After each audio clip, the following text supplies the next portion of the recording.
Bonjour à tous. Ça fait à peu près un an qu'on vous a tourné aucune vidéo sur YouTube. Pendant ce laps de temps, donc de un an et demi, il s'est passé énormément de choses. Il y a beaucoup de choses qui ont changé. Donc du coup, dans cette vidéo, on va vous expliquer les tenants et les aboutissants de cette petite année d'absence. Et puis je pense que vous allez vraiment comprendre avec nos explications.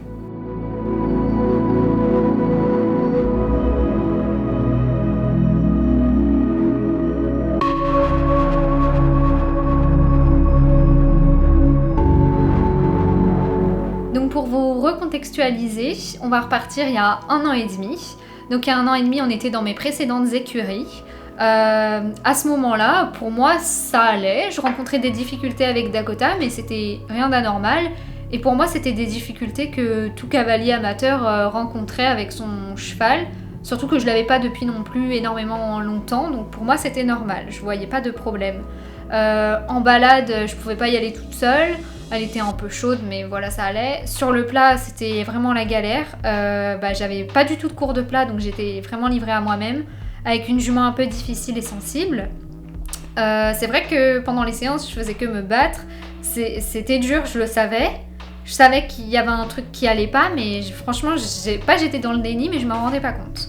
Et à l'obstacle, forcément, ça se passait pas trop bien à la maison, vu que le plat, déjà, je galérais et qu'elle avait complètement le dessus sur moi.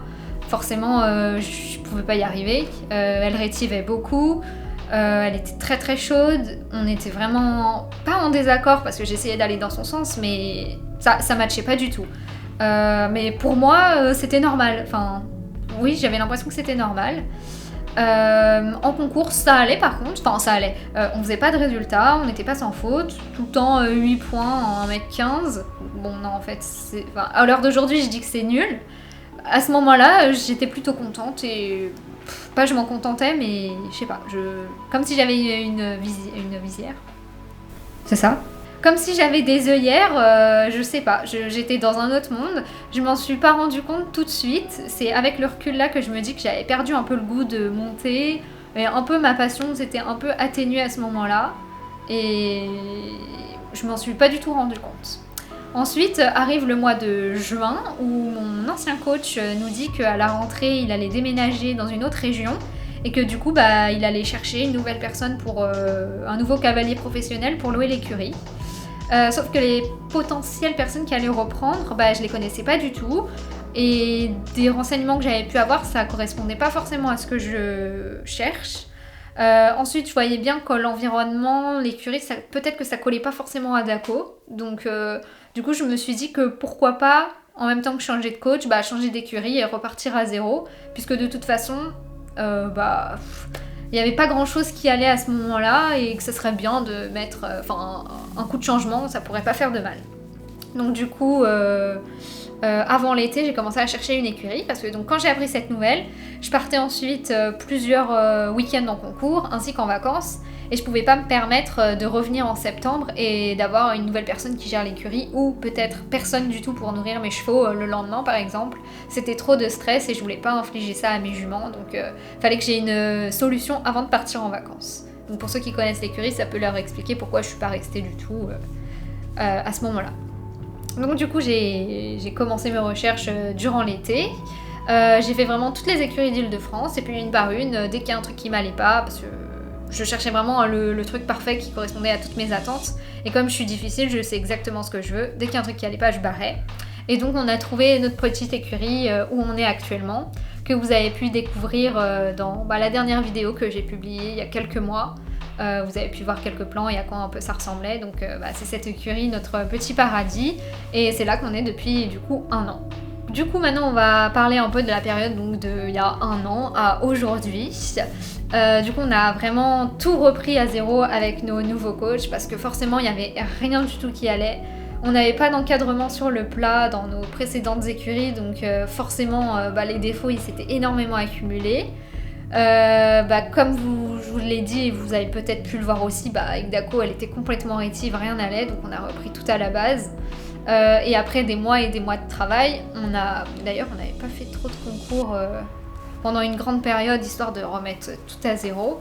Et à force de travail et du super travail de mes coachs qu'ils ont fait sur nous, On a progressé avec Dakota. Dans l'hiver, on a commencé nos premières 1m20, même à l'automne, on a fait nos premières 1m20. Les 115 d'ailleurs, on sortait tout le temps sans faute. Les 120, progressivement, on a atteint le sans faute. Et puis là, un an après tout ce travail, on a commencé les 125 presque sans faute cette fois. On est à 2 doigts, mais il manque encore un petit truc. Tout ce que je vous ai dit sur le comportement de Dakota, ça s'est gommé peu à peu. Je peux aller en balade quasiment toute seule. Des fois il y a des petits trucs qui lui font peur et d'un coup sa réactivité revient, elle reprend le dessus.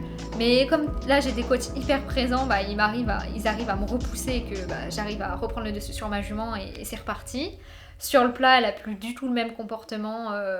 Elle s'arrête plus du tout pour se mettre debout. D'ailleurs c'est tellement rare maintenant quand elle se cabre. À l'obstacle, plus rien à voir avec avant, on est en harmonie. Ce qui m'a énormément aidé, c'est que mon nouveau coach monte beaucoup ma jument à l'obstacle, donc ça lui permet à elle de progresser et d'avoir confiance en son cavalier et d'être toujours dans le juste. Et moi, ça me permet, quand je monte Dakota, elle est dans son moule, elle est toute calme, toute bien au bouton, et comme ça je fais un petit peu moins de bêtises. Donc Dakota, elle se fait pas peur, parce que des fois comme je stresse énormément et que j'ai pas forcément confiance, ça peut la mettre dans le doute. Et donc grâce à mon coach, on évite ces situations qui avant nous posaient énormément de problèmes. Et concernant du coup la petite Vogue, parce qu'elle est toujours dans la famille et elle le sera toujours. Donc il y a 1 an, Benoît il avait commencé les As-1 avec. Et au moment de changer d'écurie, il a rencontré une énorme difficulté. Il a perdu complètement confiance, la ponette aussi. Donc il a arrêté tout de suite les concours pour retravailler, reprendre à zéro. Parce que lui aussi avait pas vraiment l'encadrement et l'expérience nécessaire en fait pour aller faire ces hauteurs-là. Et à ce moment-là, on s'en était pas rendu compte non plus. On y allait parce que les As-2 se passaient très bien, il était tout le temps sans faute et tout. Il y avait des classements, donc on est passé au-dessus, mais forcément, en fait, ça pouvait pas bien marcher. Maintenant, avec le recul, on s'en rend compte. Du coup, lui, le concernant, il a arrêté de monter à poney complètement pour passer à cheval et progresser parce qu'il était commencé à être grand, donc il gênait Vogue. Et puis, les défauts poney, il n'arrivait plus du tout à passer au-dessus. Vogalen, du coup, cette année, c'est moi qui l'ai monté un petit peu. On est reparti de 90 pour la remettre en confiance, vu qu'elle s'était un petit peu fait peur, jusqu'à là, classée 1m10 en amateur 2. Donc, c'était cool de remonter à poney pendant cette petite période. Et maintenant, là, depuis tout récemment, elle a une nouvelle cavalière qui va la sortir sur les épreuves poney. Donc, on a hâte de voir la suite. Et puis, je vous montrerai quelques petites vidéos si la nouvelle cavalière veut bien. Et au niveau du comportement de Vogue, il n'y a pas eu de vrai changement comme Dakota où on voit vraiment qu'elle est bien dans nos nouvelles écuries. Vogue, elle est constante. Je dirais juste qu'elle a retrouvé vraiment l'envie de sauter, l'envie de travailler. Elle est devenue très très très très chaude. Elle a beaucoup d'énergie et je pense que du coup ça lui a fait elle aussi du bien de ce changement. Elle a retrouvé la joie de vivre et je la préfère comme ça, donc je suis contente. Voilà. Donc je vous ai parlé du passé et du présent, maintenant on va parler du futur et de nos objectifs. Du coup, la petite Vogue, elle va sortir sur les épreuves poney avec sa nouvelle cavalière. Donc voilà, il y a l'objectif juste qu'elle se fasse plaisir et qu'elle fasse progresser sa cavalière. Avec Dakota, vraiment beaucoup d'objectifs parce que mon nouvel entraîneur est tellement à fond et a tellement d'expérience. Et il m'a redonné le goût de la passion parce qu'il est vraiment ultra passionné. Et il m'a redonné l'envie et c'est pour ça que je me rends compte qu'avant je perdais un peu ce petit truc. C'est parce que là je suis vraiment à fond tout le temps. Et j'ai envie d'y réussir. Du coup là on vient de commencer les 125. J'aimerais bien faire avant l'hiver une 130 et puis dans 1 an 135 du coup. Ce serait l'objectif final pour la saison prochaine. Pourquoi pas viser les championnats de France amateurs en amateur élite. Bon, ça on verra où ça se déroule. Et surtout, me faire plaisir avec Madako comme là. En fait, c'est super et on est en bonne voie. Et juste continuer comme ça, ce serait super. Merci d'avoir regardé cette vidéo. J'espère que vous comprenez pourquoi du coup pendant 1 an et demi c'était compliqué parce que entre ça se passait pas très bien, le flou et la grosse remise en question quand on a changé d'écurie, c'était un peu dur. On était super concentrés à l'écurie, on s'est pas laissé de temps où on pouvait se dire qu'on allait filmer, on voulait vraiment être à fond dans le travail. Et là c'est bon, on peut un petit peu souffler et se dire que c'est bon, les bases sont reposées et on peut reprendre les vidéos, donc on est content.